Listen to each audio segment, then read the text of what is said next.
నానా మరి తమ్ముడు గురించి ఏం చేద్దామే ఇక? ఏం చేయాలో నాకు కూడా అర్థమవుతుంది పెద్దోడా. చిన్న గురించి ఆలోచిస్తే నా బీపీ డౌన్ అయిపోతుంది. నానా ఇప్పుడు తమ్ముడును ఆ అమ్మాయి అయితే లవ్ చేసుకుంటారులే. ఆ అమ్మాయి తమ్ముడికి ఫోన్ చేసిందట, వాళ్ళ ఇంట్లో అంటే వాళ్ళ బావతో పెళ్లి ఏర్పాట్లు చేస్తాడు అని చెప్పేసి అంటారు. మరి ఏం చేద్దాం ఇక? అరే పెద్దోడా, ఇప్పుడు మన చిన్నోడు అంటే వాళ్ళకి ఇష్టం లేదంటే కాదరా, అందుకే వాళ్ళ బావకి ఇచ్చి పెళ్లి చేస్తాను వాళ్ళు. నానా ఇప్పుడు తమ్ముడు ఆ అమ్మాయి లేకుంటే అసలు ఉండలేనని చెప్పేసి అంటాడు. ఇప్పుడు మనమే వానికి సపోర్ట్ చేయకపోతే ఎట్లా చెప్పు? అరే పెద్దోడా, ఇప్పుడు వాళ్ళ కుటుంబానికే మొత్తం ఇష్టం లేనప్పుడు మనం ఏం చేస్తాం రా? ఇప్పుడు మనం ఏ మాత్రం చిన్నగా గెలిచినా కూడా ఇప్పుడు వాళ్ళకి మనకు అనవసరంగా గొడవలు తయారవుతాయి. మనమే గిట్లా మాట్లాడితే ఎట్లా చెప్పే? ఆ తమ్ముడు ఆ అమ్మాయి లేకుంటే అసలు ఉండేదని చెప్పేసి అంటాడు. ఆ అమ్మాయిని తలుచుకుంటే వాడు మొత్తం డిప్రెషన్లోకి వెళ్ళిపోతాడు. ఇక ఏదో ఒకటి చేయాలి మనమే. వాళ్ళు ఇష్టం లేదని చెప్పినాక కూడా మళ్ళీ వాళ్ళ ఇంటి పోయి మనం ఏం మాట్లాడతారా? మాట్లాడితే గొడవ అయినట్టేనా? ముచ్చట్లేదు. ఇప్పుడు గొడవలు ఎందుకు పెట్టుకుంటామే నాన్న? ఏదో పద్ధతి ప్రకారం ఒకసారి వాళ్ళ ఇంటికి పోయి అడుగుదాం మనం, మన తమ్మునికి వాళ్ళ చెల్లెని ఇస్తారా అని చెప్పేసి. అప్పుడు వాళ్ళు ఏమంటారో అర్థమవుతుంది కదా. మావయ్య, మనమైతే కార్తీక్ బావ గురించి ఆలోచించాలి. కార్తీక్ బావ లవ్ చేస్తున్న మ్యాటర్ మన ఇంట్లో చెప్పినప్పుడు అమ్మాయి వాళ్ళ ఇంటికి వెళ్ళి మనం మాట్లాడితే బావ కొంచెమైనా సాటిస్ఫై అవుతాడు కదా. కూడలా పొద్దున్న లేస్తే ఎన్నో పంచాయలు ఎన్నో చేసుకుంటా వస్తానవరా.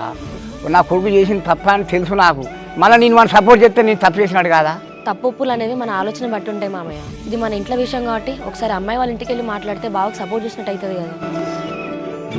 మామయ్య, ఎవరు ఏమైనా అనుకోనివ్వండి, మన కార్తీక్ కోసం ఒక్కసారి వాళ్ళ ఇంటికి వెళ్ళి మాట్లాడరండి. సరే, అయిందేమో అయిపోయింది. చిన్నోడు చాలా బాధపడతాడు. ఒకసారి నువ్వు పెద్దోడు వాళ్ళ ఇంటికి పోయి మాట్లాడరా పోన్లి. సరేనే పెద్దోడా, ఇక మంచిగా కానీ సరే కానీ మన ఇద్దరమే ఒకసారి మాట్లాడేద్దాం పారా.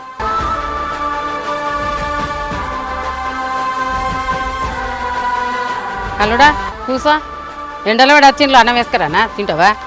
వద్దత్తమ్మా, అచ్చేదారులనే తినేసి వచ్చినాం. సరే అల్లుడా. బిడ్డ ఏమో పట్టుకొచ్చినావు కవర్లా? బావా షాపింగ్ చెప్పించిండమ్మా. చీర బాగున్నది బిడ్డ, ఈ కలర్ నీకు మంచిగా తేలుతుంది. ఎంతరా దీనికి? 5,000 ఉండే అమ్మా, ఆఫర్ కింద 3,000కి వచ్చింది అది. నేను ఇంకా 2-3 డ్రెస్సులు తీసుకోమని చెప్పిన అత్తమ్మా, అద్దని చెప్పేసి అని ఒక చీర తీసుకున్నది. ఇప్పుడు డ్రెస్సులు తీసుకొని ఏం చేస్తుంది బిడ్డ? రేపు పెళ్ళి అయిన తర్వాత అన్ని చీరలు కట్టుకున్నాడేనే. పెళ్ళి అయినాక డ్రెస్సులు వేసుకున్నా, సారీ కట్టుకున్నా ఆమె ఇష్టం అత్తమ్మా. అవి ఇష్టాన్ని అద్దం లేదు కదా అత్తమ్మా. సరే అల్లుడా. బిడ్డ మామయ్య ఉన్న అత్తమ్మ అత్త చూడు, నువ్వు చూస్తాందుకు అప్పుడు ఈ చీర కట్టుకో. సాయంత్రం బ్లౌజ్ తీసుకుపోయి మిషన్ కాడ కుట్టించుకొచ్చుకో. సరే అమ్మా.